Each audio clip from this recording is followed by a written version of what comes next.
Hello बच्चों, कैसे हैं आप सभी। मैं आशा करती हूँ आप सभी लोग स्वस्थ एवं प्रसन्न होंगे। आज हम हमारा पाठ अनोखी चिट्ठी को पढ़ेंगे और समझेंगे। यह एक पत्र है, एक चिट्ठी है। तो आइए इस पाठ को हम आरंभ करते हैं। यह है हमारा पाठ 10 अनोखी चिट्ठी। यहाँ दिया गया है कि इस चिट्ठी को छापने में कुछ शब्द और अक्षर जानबूझकर गलत लिखे गए हैं। पाठकों से ये अनुरोध करते हैं कि इन्हें ठीक समझकर न पढ़े। अब यहाँ दिया है प्रिय मित्र, प्रिय चित्र रवि, जबकि प्रिय मित्र रवि होना चाहिए। कल तुम्हारी मिट्टी सिली, अर्थात कल तुम्हारी चिट्ठी मिली। चिट्ठी पढ़कर खुद को टोक न सका, चिट्ठी पढ़कर खुद को रोक न सका और जवाब लिखने बैठ गया। यह जानकर, अर्थात यह जानकर अच्छा लगा कि तुमने 8वीं कक्षा पास कर ली और 9वीं कक्षा में आ गए हो। ऐसे ही मेहनत से सोते रहना, अर्थात ऐसे ही मेहनत करते रहना। मैं खुद ही बहुत मेहनत से लड़ने की कोशिश करता हूँ, अर्थात पढ़ने की कोशिश करता हूँ। सच बहुत याद आती है पिछली गर्मी की छुट्टियां, जब हम दोनों गांव में बैर किया करते थे। घंटों खेतों में घूमना, पेड़ों से पढ़ाई तोड़ना, गन्ने झूलना, पोखर में आग डालकर या हाथ डालकर मछली तोड़ना, मछली छोड़ना। मैं ये सारी बातें कभी नहीं भूल सकता। भूल की जगह क्या होगा? भूल सकता। तुम्हारी बहन का अब क्या हाल है? दाल नहीं, हाल है। तुमने चिट्ठी में लिखा था कि उसके पैर में मोच भागी जगह आ गई है। उसने सहना कि पेड़ पर, उससे कहना कि पेड़ पर चढ़ते हुए चप्पल उतार लिया करे, वरना फिर पैर फिसल जाएगा। आम तो मुझे भी अच्छे लगते हैं, पर मेरे सर के आसपास आम के पेड़ नहीं है, अर्थात घर के पास नहीं। आम से एक और बात याद आई। कुछ दिनों पहले हमारे सर, अर्थात घर में मोर घुस गया था, चोर घुस गया था। बात का रात का समय था, इसलिए हम सब गहरी नींद में सो रहे थे। मोर चोर खिड़की की जाली काटकर घुस गया। शायद उसे भूख लगी थी, इसलिए चोरी करने से पहले उसने रसोई से कुछ खाने की सोची होगी। जैसे ही उसने रसोई में फ्रिज का दरवाजा खोला, उसकी रोशनी से अम्मा की आंख खुल गई। अम्मा ने दबे कान उठकर देखा, चोर फ्रिज में से आम निकालकर खा रहा था। अम्मा ने मौका देखकर फट से रसोई का दरवाजा बंद कर दिया। चोर बेचारा फंस गया। तब अम्मा ने बाकी घर वालों को जमा किया। पापा ने तुरंत पुलिस को फोन कर दिया। चोर साहब पहुंच गए और चोर साहब पहुंच गए भेल यानी जेल में। थानेदार भी अम्मा की भेलपूरी की तारीफ कर रहे थे। अम्मा का सीना गर्व से फूलकर चौड़ा हो गया। अम्मा के पर्चे पूरे मोहल्ले में अम्मा के चर्चे पूरे मोहल्ले में होने लगे। दोपहर हो या शाम, जब मोहल्ले की बड़ी बूढ़ी औरतें इकट्ठा होती तो अम्मा उन सब में अलग ही दिखाई देती। वे सबको उस राख अर्थात उस रात के किस्से बड़ा चुनाकर सुनाती। अम्मा क्या कर रही थी कि जो रात के किस्से थे जिसके अंदर उन्होंने उस चोर को रसोई घर में बंद कर दिया था, वह उस किस्से को बड़े साहस और बड़े गर्व से बड़ा चढ़ाकर सुना रही थी।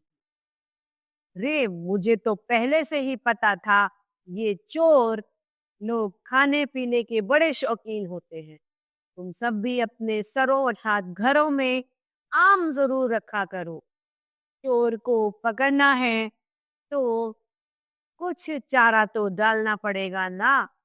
हाँ, खीर वीर बनाओ तो उसमें नींद की दवा भी मिला सकते हो। चोर खीर खाएगा तो हवालात में ही आंख खुलेगी बेचारे की। हवालात अर्थात जेल में। अम्मा जैसे चोर पकड़ने के तरीकों की किताब बन रही थी। मोर अर्थात चोर पकड़ने का अम्मा का जोश देखकर लगता था कि अब की बार कोई चोर हमारे सारे में आ गया तो उसकी खैर नहीं। इसी तरह कुछ सप्ताह बीत गए। एक रात फिर अम्मा की आंख खुल गई। अम्मा को लगा कि रसोई में खटपट की आवाज आ रही है। अम्मा चोर पकड़ने का कोई मौका खोना नहीं चाहती थी। वे चुपचाप उठी। रसोई घर तक जाने से पहले उन्होंने हर कमरे में झांक कर देखा। जब उनको तसल्ली हो गई कि घर के सारे लोग अपनी अपनी जगह सो रहे हैं और रसोई में घर का कोई सदस्य नहीं है, तब जाकर वे रसोई की तरफ बढ़े। पर उनके रसोई की तरफ बढ़ते ही खटपट की आवाज बंद हो गई।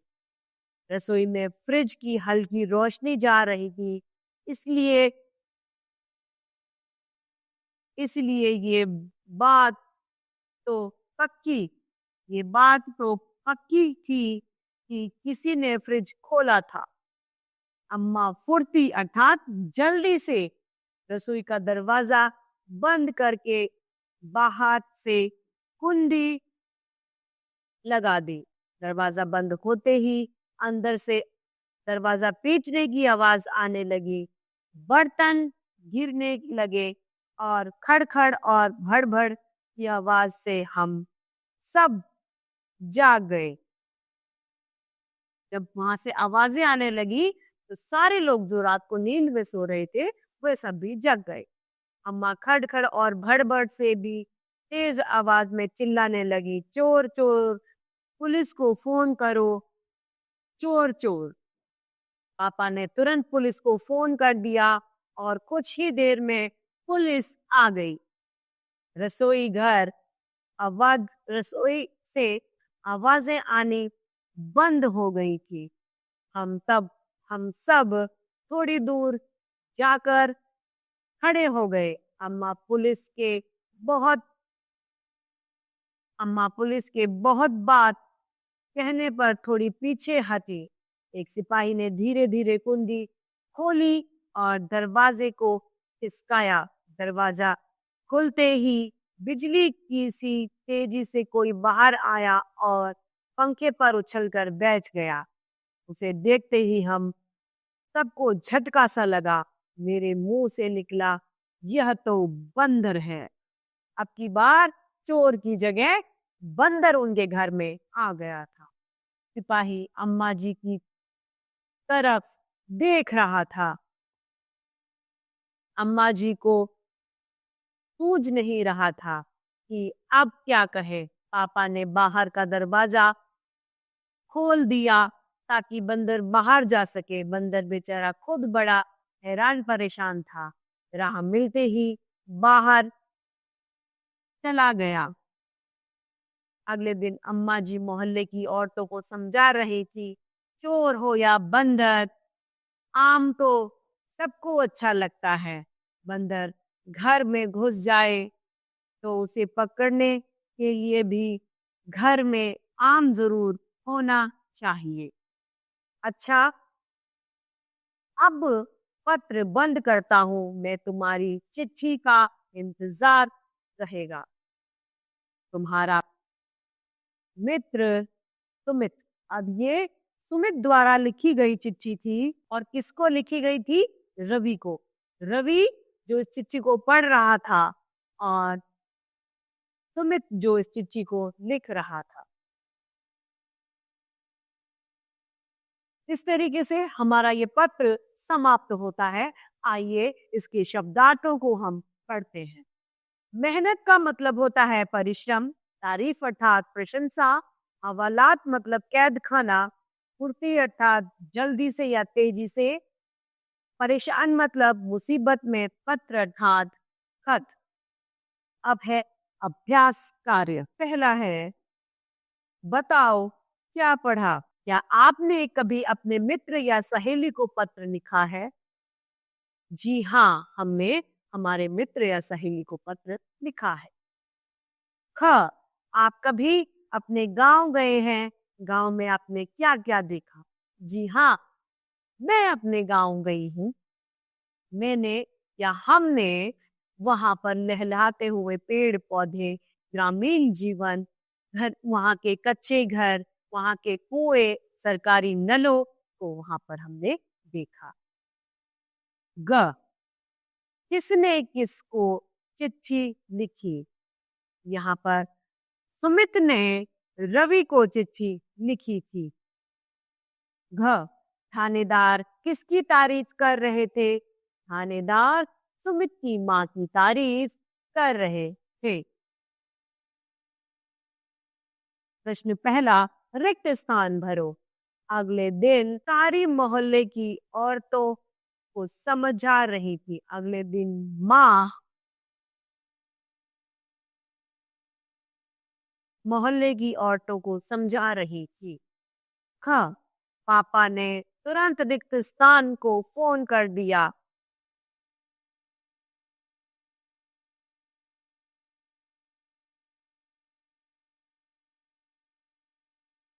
ग, अम्मा को लगा कि रिक्त स्थान से खटपट की आवाज आ रही है। कहाँ से? रसोई से।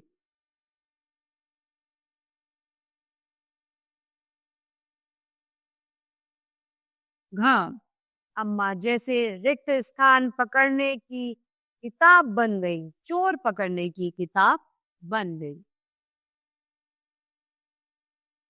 ड, एक रात फिर अम्मा की रिक्त स्थान खुल गई। क्या खुल गई? आंख खुल गई।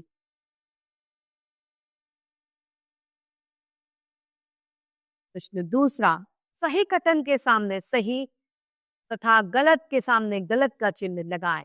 क, अम्मा ने चोर को पकड़ लिया। जी हाँ। हाँ, सुमित ने रवि को चिट्ठी लिखी। जी हाँ। ग, अम्मा फ्रिज में से आम निकाल के खा रही थी। जी नहीं। घ, रवि नवी कक्षा से 8वीं कक्षा में आ गया। द, खटपट की आवाज बंद हो गई थी।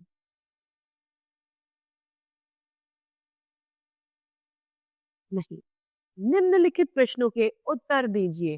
का, सुमित ने किसे चिट्ठी लिखी? सुमित ने रवि अपने मित्र रवि को चिट्ठी लिखी। हाँ, सुमित की अम्मा ने चोर को कैसे पकड़ा? सुमित की अम्मा ने चोर को पकड़ने के लिए रसोई का दरवाजा बाहर से बंद कर दिया। ग दूसरी बार रसोई में अम्मा ने किसे पाया? दूसरी बार रसोई में अम्मा ने बंदर को पाया। घ गर्मी की छुट्टी में रवि और सुमित क्या करते थे? वे गांव गए थे और गांव में खूब सैर करते थे। ज चोर घर में कैसे घुसा? चोर घर में रसोई की जाली को काट कर अंदर घुसा। बहुविकल्पीय प्रश्न, सही उत्तर के सामने सही का निशान लगाएं। सुमित ने किसे चिट्ठी लिखी? रवि को, अम्मा को या चोर को? सुमित ने रवि को चिट्ठी लिखी। दूसरा, घर में कौन घुस आया? रवि, चोर या मेहमान? घर में चोर घुस आए। तीसरा, चोर क्या खा रहा था? अमरूद खाना या आम? चोर आम खा रहा था। चौथा, असल में चोर कौन था? बंदर, रवि या मेहमान? रसोई में कैसी आवाज आ रही थी? खटपट, सरपट या छप छप? रसोई में खटपट आवाज आ रही थी।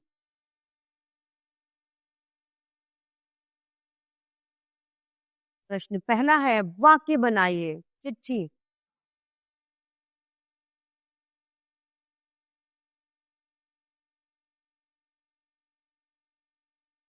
चिट्ठी।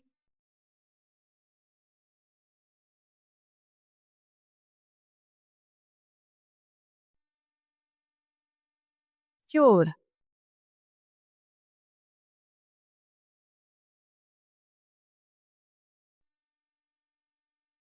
ग सिपाही।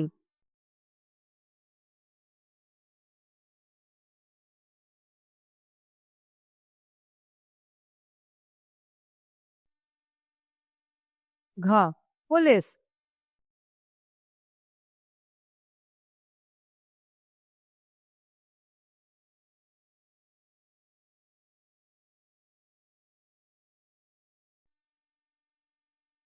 अब है प्रश्न पर्यायवाची शब्द में। पहला है चोर, तो चोर का चोरी करता और रजनीचर। चोर का क्या हो जाएगा? चोरी करता तथा रजनीचर। दूसरा है गांव, तो गांव का हो जाएगा ग्रामीण। गांव का क्या होगा? ग्रामीण तथा जनपद। ये दो गांव के पर्यायवाची। समय का हो जाएगा काल तथा वेला। काल और समय और वेला। सिपाही का हो जाएगा, सिपाही का पर्यायवाची सैनिक तथा पहरेदार।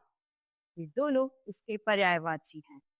बहन का दीदी तथा भगिनी। दीदी और भगिनी और बहन। आंख का हो जाएगा नयन या लोचन। प्रश्न तीसरा है हमारा क, जिसे अनुभव ना हो वह नवीन।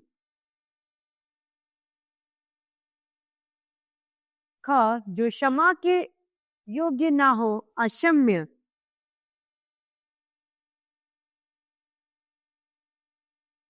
ग, शाक भाजी खाने वाला अर्थात शाकाहारी।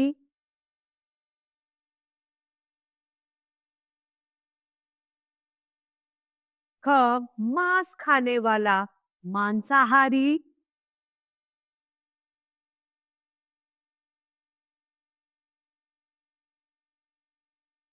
ड, शरण में आया हुआ अर्थात शरणार्थी।